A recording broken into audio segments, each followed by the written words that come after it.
education, business, and innovation. EIN TV, educative, innovative, and nature-centric.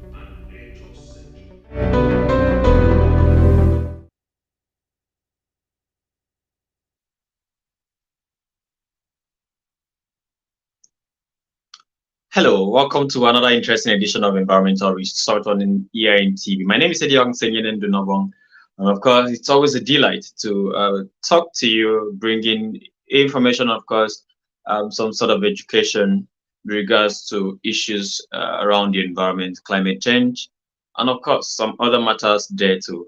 Once again, welcome to Environmental Research. Today, we'll be having some very much interesting conversation, and I don't know what it is with us with East Africa.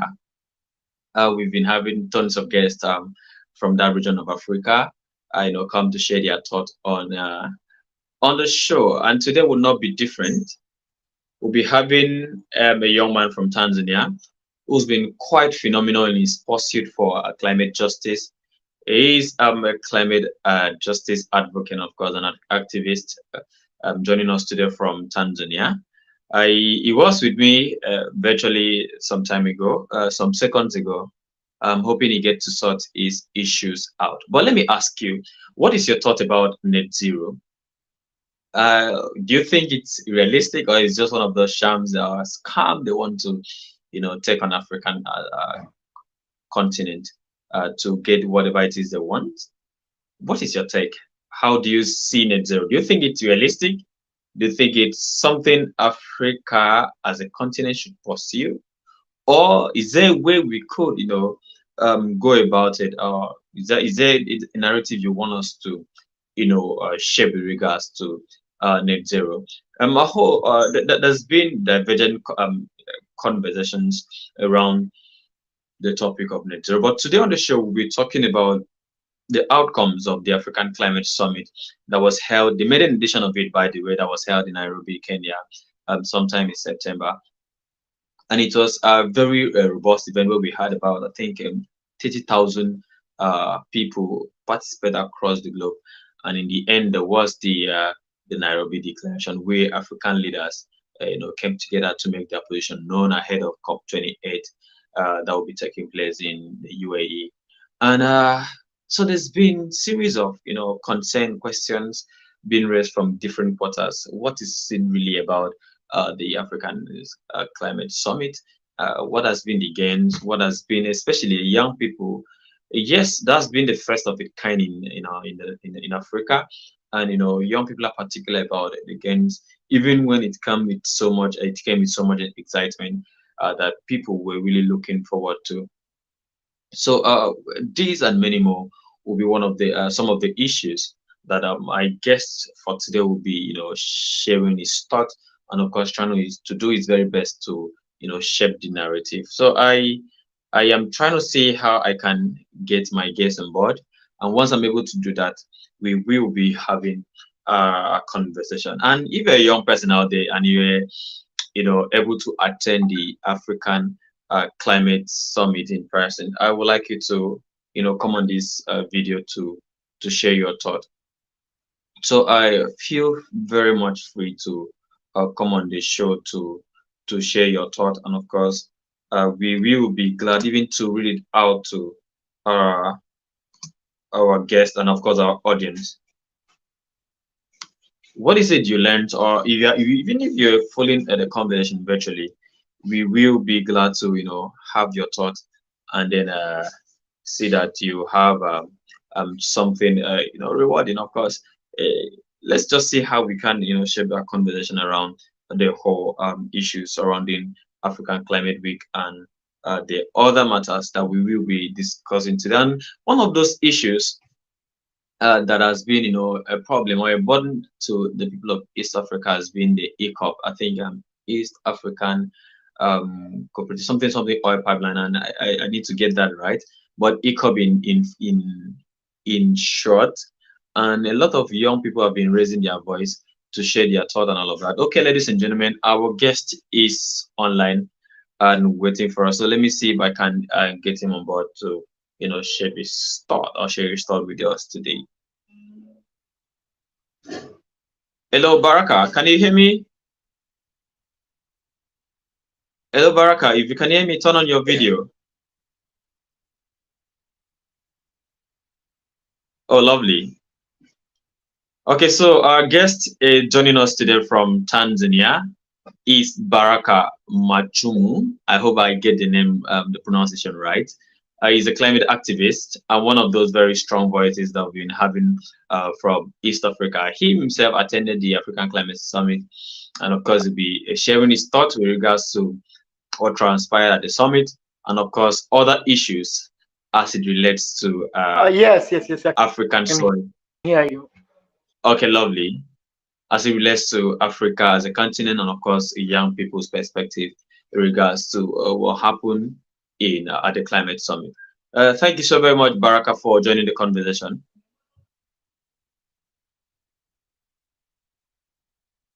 Hello, Baraka.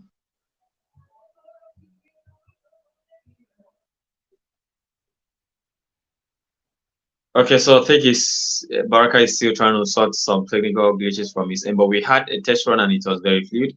So I wonder what is happening now. But then we are in Africa, and of course, we've been agitating for technology transfer.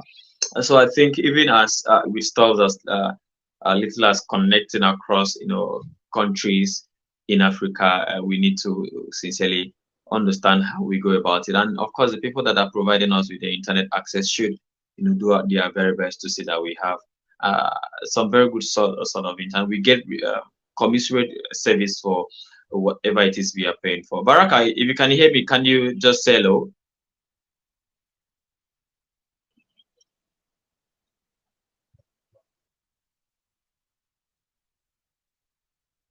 Hello, Baraka. If you can hear me, say hello.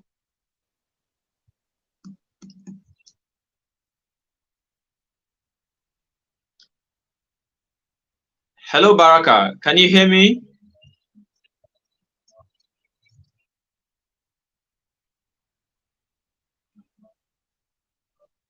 Hello, Baraka. I'm trying to speak with you and you're not responding.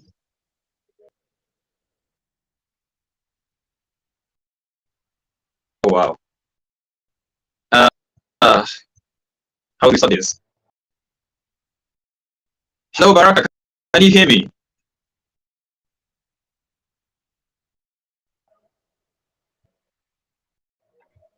Hello, Baraka. Can you hear me?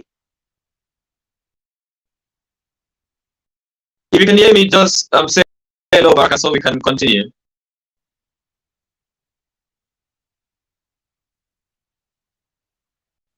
Okay, I think he's struggling to hear me. Let me see if I can help him sort this at this end. And of course, uh, I just want to have this conversation as clear as possible. Hello, can you hear me? Yeah, speak up, please, if you can hear me.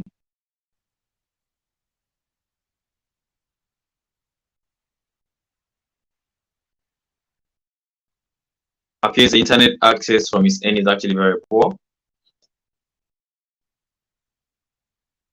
Hello, Baraka. If you can hear me, can you say hello? Your network is bad. Yeah.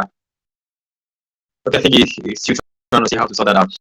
Now, let me share something very interesting. Sometime last week, last 2 weeks rather, we had the work cleaning up there, and we took on an exercise here in the city of Uyo, Nigeria, where we operate from. And we brought you live feeds from that venue. And one of the things we had actually advocated for that day was that everyone, should see every day to be walking up there. And I don't know what you're doing at your end. Are you keeping the environment clean? When was the last time you removed the dirt in your gutter? Yeah? Or are you waiting for the government to come clean up your gutters for you? Let me tell you, if you keep waiting for the government to, fix as little as keeping the environment clean. I know, yeah, some people that are running shops or stores around may have been paying some dues to some agencies of government, and if you wait for these guys to come, clean up your environment for you without you trying in your own possible way to, take responsibility, you may wait forever. And guess what? Like I keep saying, if we don't, take care of these issues ourselves, we may end up, being affected by its impact. Now, let me show you again. Of course, I know you already. That most of these government guys, where they live, yes, where they live, they may not really feel the impact of what we go through. It is we, the people, who will continuously and perpetually, suffer from the impact of our negligence or of our non-commitment to say that we keep our environment clean. So please make every day a world clean up there for you, and you will find out that you will be doing yourself the very favor of living in a healthy, clean, and safe environment. Ladies and gentlemen, we are still struggling on how to get Baraka back on the show, so that at least it will give us his opener, and then we will go ahead with the conversation for today. And do not forget, so today we'll be looking at the outcomes of the African Climate Summit, and then I'm looking at it from the lenses of young people, and of course, as we prepare to attend the conference of party of the UNFCCC in Dubai. So, ladies and gentlemen, our guest for today is Baraka Machumu, who will be joining us from Tanzania, one of the countries in Eastern Africa. I hope and I believe that he will be able to sort his network issues and come back on the show. And this is actually a call to the people that are servicing us with internet access, mobile network providers, that they should do their best to give us quality for what we pay for.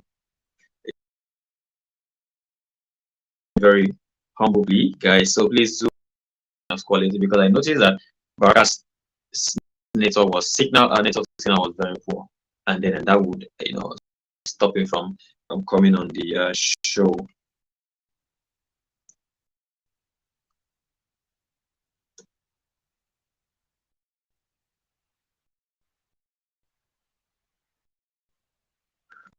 Okay, so we are still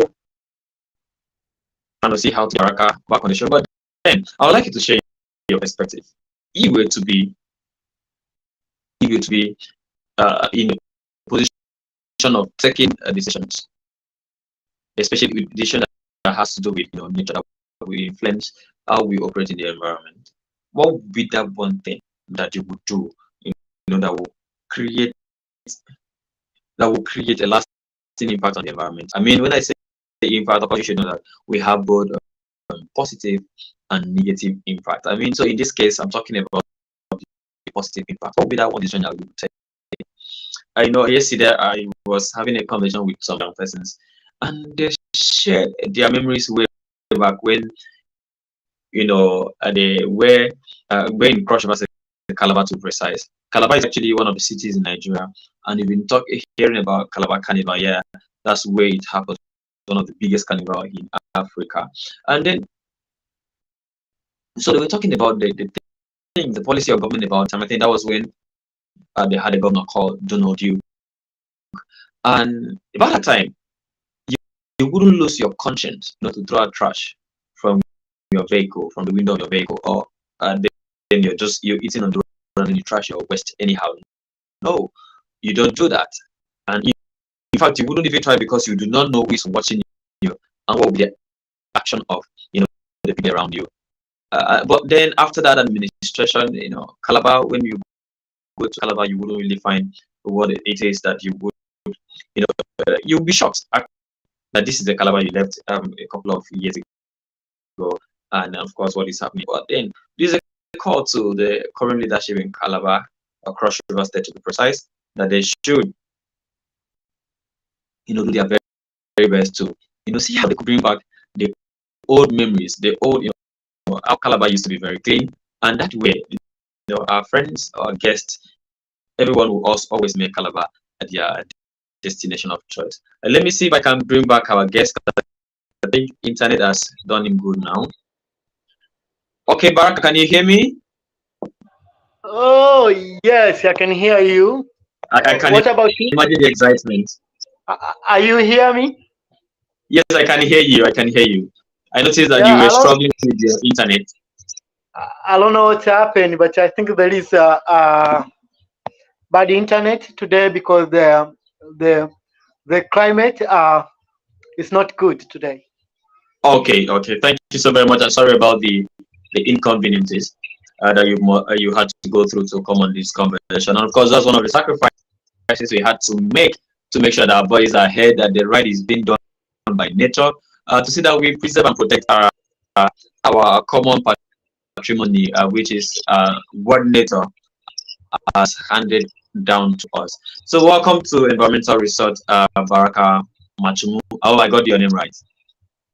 Yeah, yeah. Of course, it's my pleasure to be here. My name is Baraka Machum from Tanzania. I'm a climate justice activist. I'm working in different areas, but also I was working also with an organization called Green Conservers, but also Forum CC, Forum on Climate Change, which is designing the NP of PACJA, a Pan-African on climate justice. Okay, thank you very much. Thank you. That was a very fantastic introduction of yourself. Now, because I'm happy that you were doing a whole lot to save Baraka is actually someone I met some time ago, I think on Twitter, and then he's been quite engaged. And of course, the things he does for Mother Earth and of course nature has been quite phenomenal. And then I could not resist bringing him on the show today. Now, Baraka, let's get to you. Were there live at Nairobi, Kenya, during the African Climate Summit, and there were a lot of conversations around the summit, and of course there was issues around sustainable energy access, and some other issues with regards to Africa. And I just wanted to give a brief overview before we get to talk particularly about the topic of today's conversation. What was your overview about the African Climate Summit? For me, what I can say that African Climate Summit, it was amazing because it's bringing a lot of voices from different from Africa, and also there is a lot of people from different background, different community. I able to see there is a lot of from farmer, fishers, young people who are, I think there's around there's a most there is a lot of most.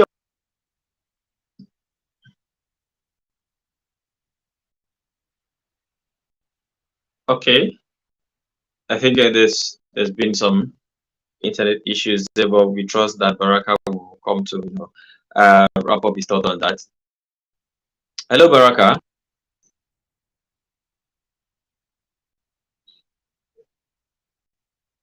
I don't know why internet will be that bad in Tanzania, but I trust by this conversation, something has to be done so that the people of East Tanzania, to be precise, will be enjoying some very good network internet access. Hello, Baraka. Can you hear me? So Baraka has been trying to give his overview on the just concluded, of course, the maiden edition of African Climate Summit, and I hope that internet will be fair.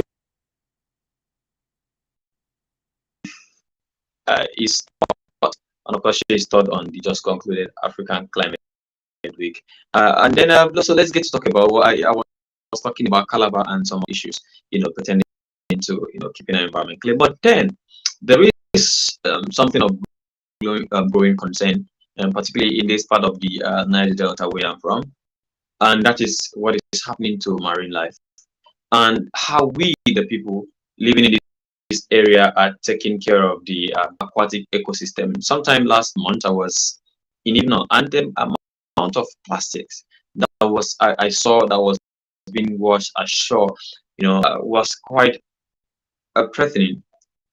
And I'm like, how did this happen?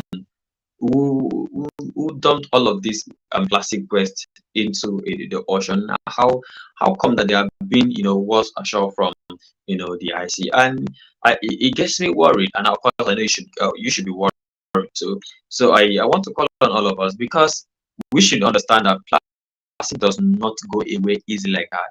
And if we throw, say, that the river or the ocean, has the capacity of swallowing up all of these things, they do not really go away. They move into the fishes get to eat them.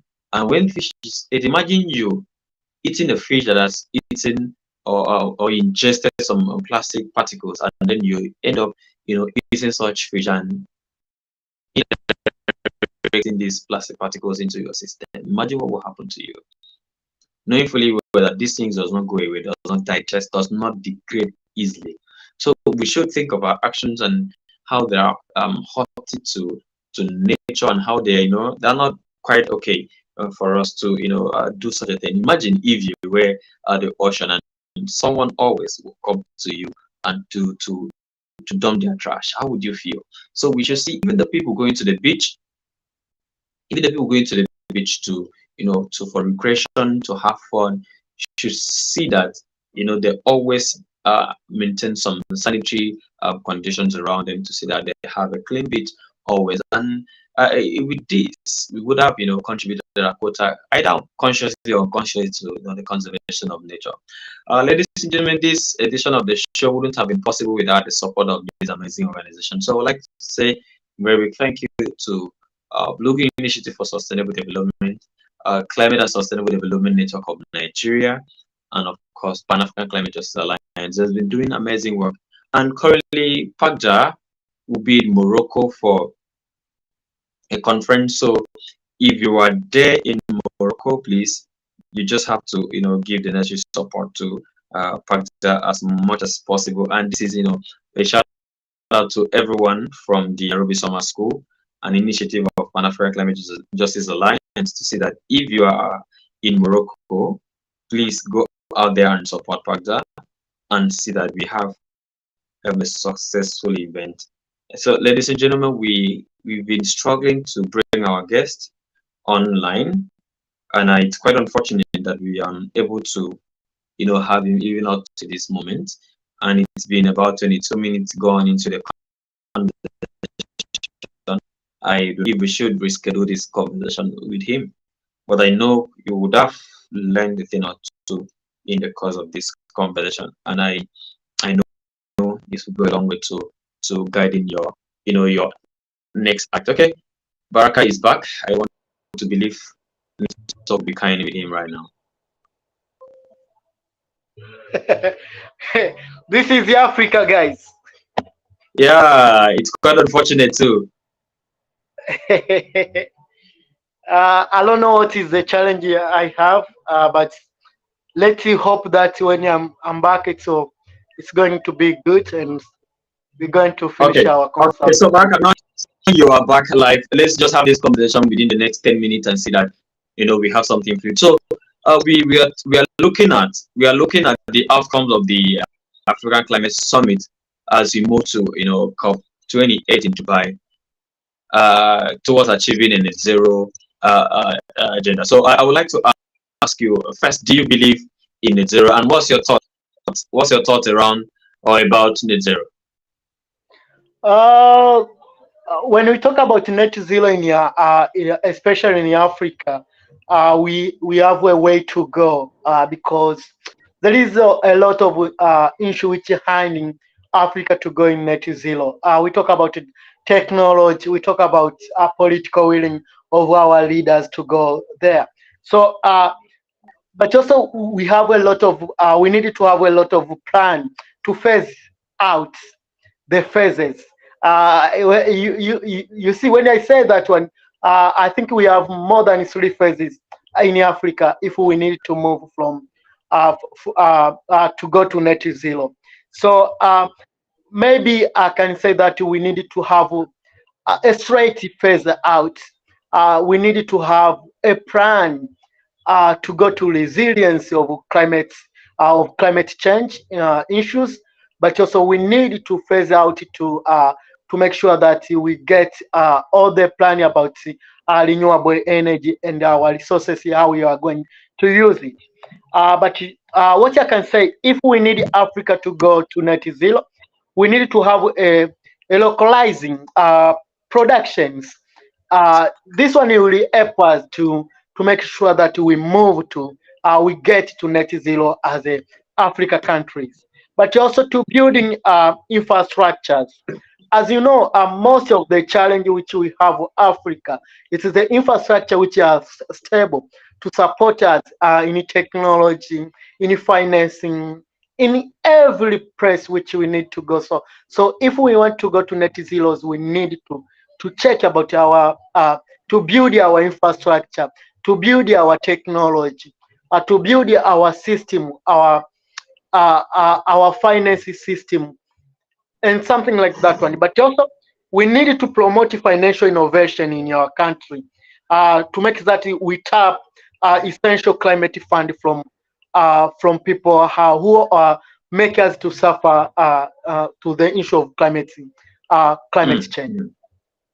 Yeah, thank you. That was fantastic. I like how you ended that particular response because we understand that Africa contributes quite minimal to what is happening to global warming, but we suffer more from the impact of climate change, and we should at all times demand for compensation for reparation to the to see that we as a people also live comfortably like the people who had caused a lot of damage to our environment and it's affecting us right now. Now let's get to share our thought about what happened in Nairobi, Kenya, during the African Climate Summit. Where participation from young people, and then as a young person, what would you say was your takeaway from the summit? Okay. You know, as you know, we have a lot of declaration, a lot of agreement from our leaders, from West leaders, and so on. For me, I was happy to hear that our leaders started to believe that we need really to go in renewable energy. We need to invest in renewable energy. And African leader crying, speaking about that Africa we need renewable energy is the only one.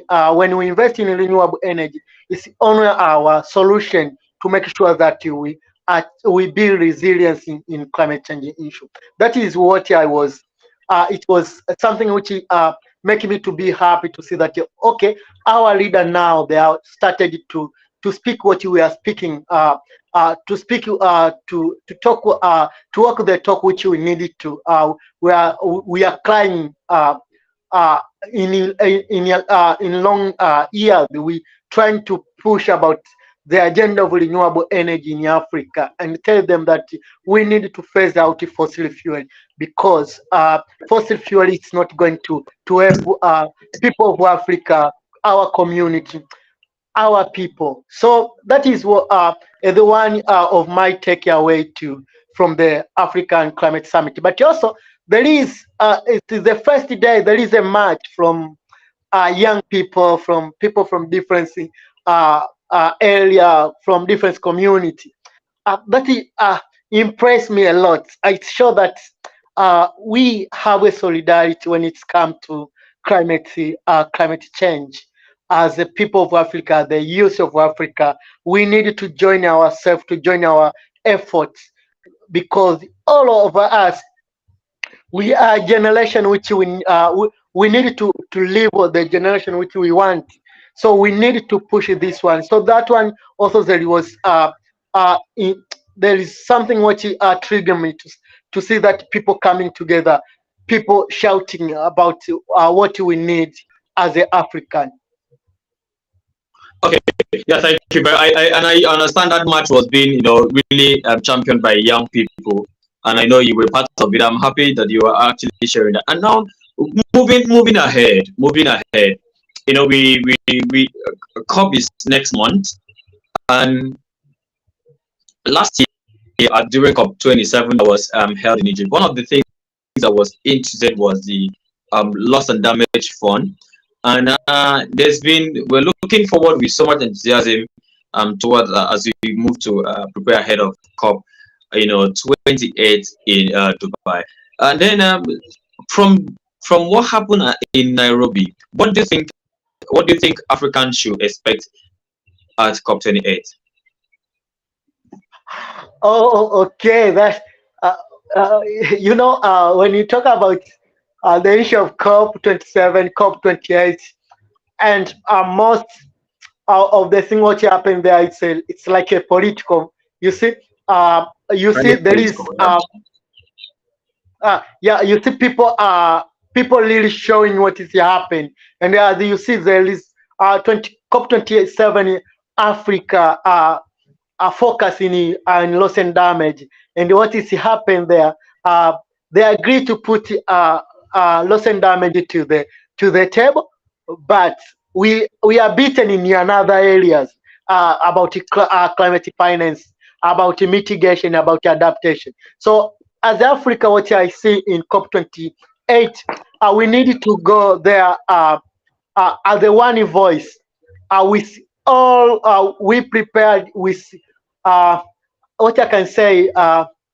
We need to prepare ourselves to make sure that our voices are heard, but we need to argue for our leaders, the people who are going to the next,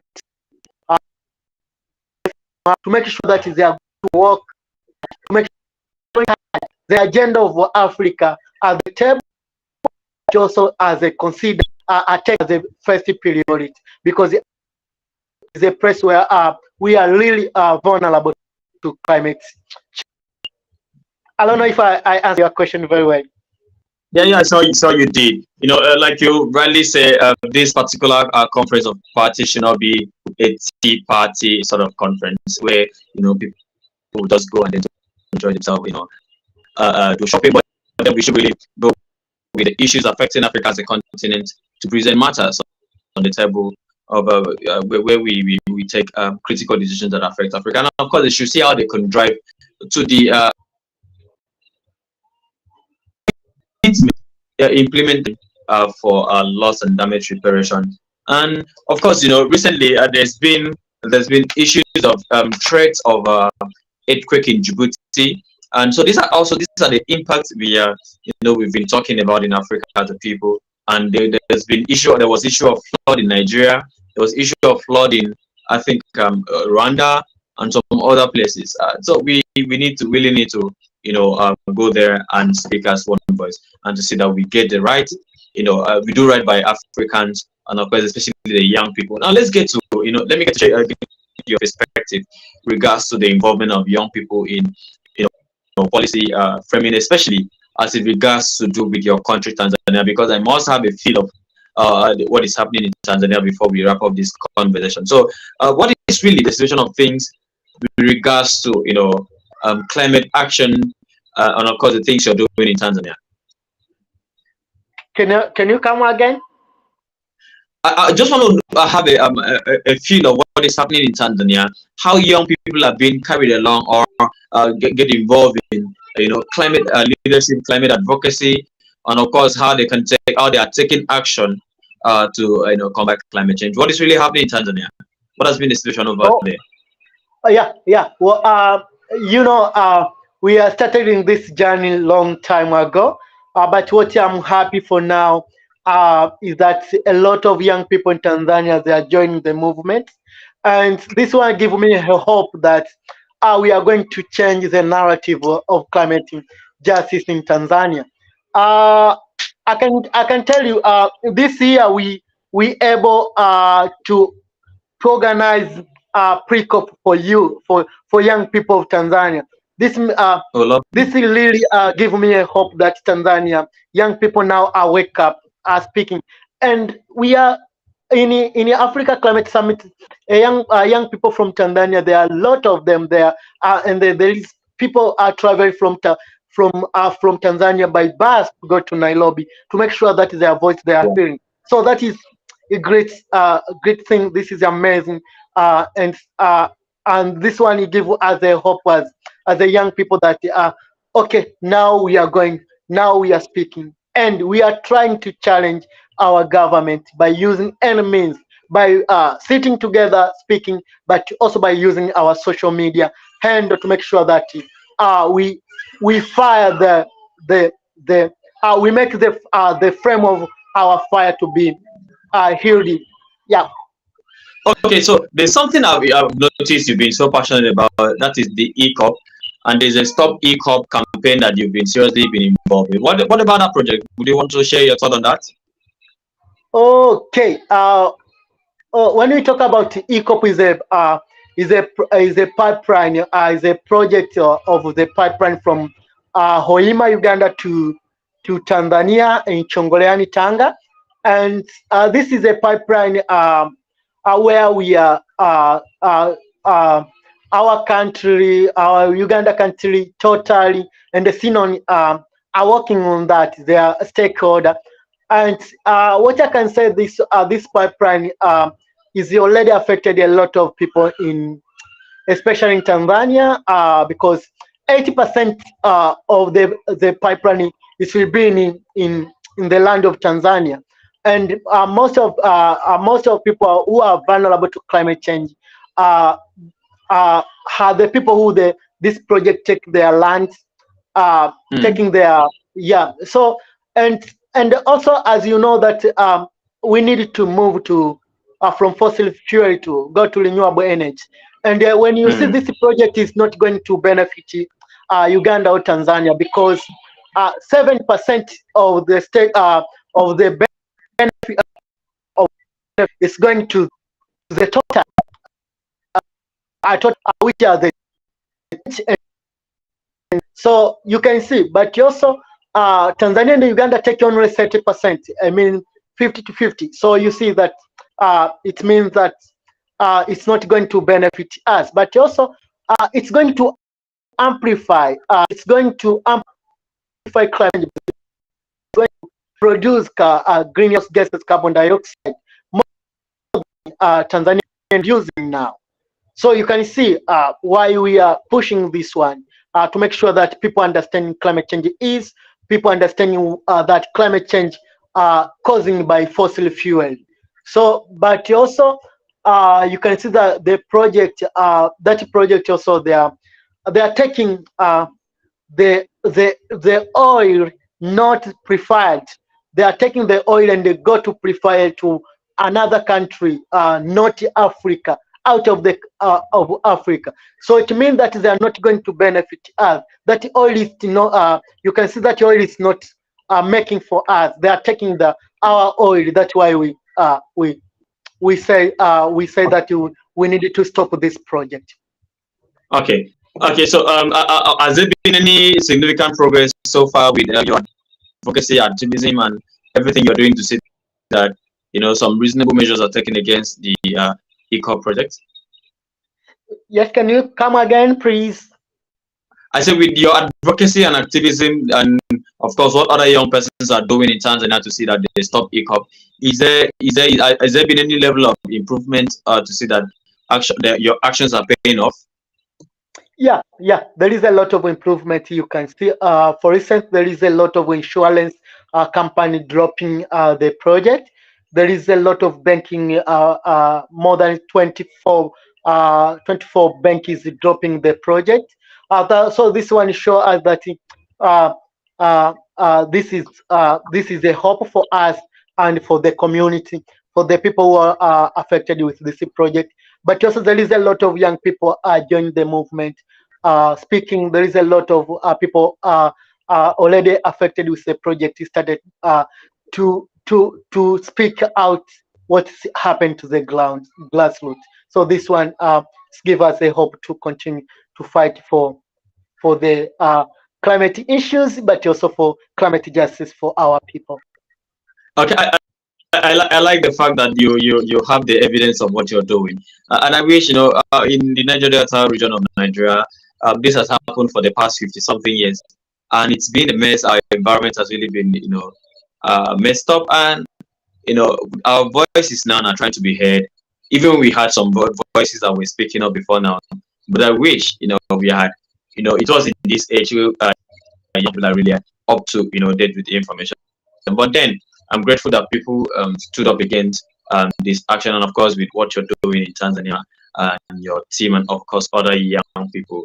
And then let me get to ask you some stuff. Would you I just wanted to share the narrative as we sit out to wrap up this conversation. So, Baraka, let's talk about you know uh, the green transition in Tanzania. Having seen the progress you are having or you're enjoying with the ECOP Stop ECOP campaign, the banks are dropping out of the project, insurance companies are dropping out of the project. Would you say that the green there's obvious improvement in green transition? Oh, can you come again? I said, I've been seeing the impact of your advocacies with the Stop ECOP campaign. Would you say that there is obvious progress with regards to green transition?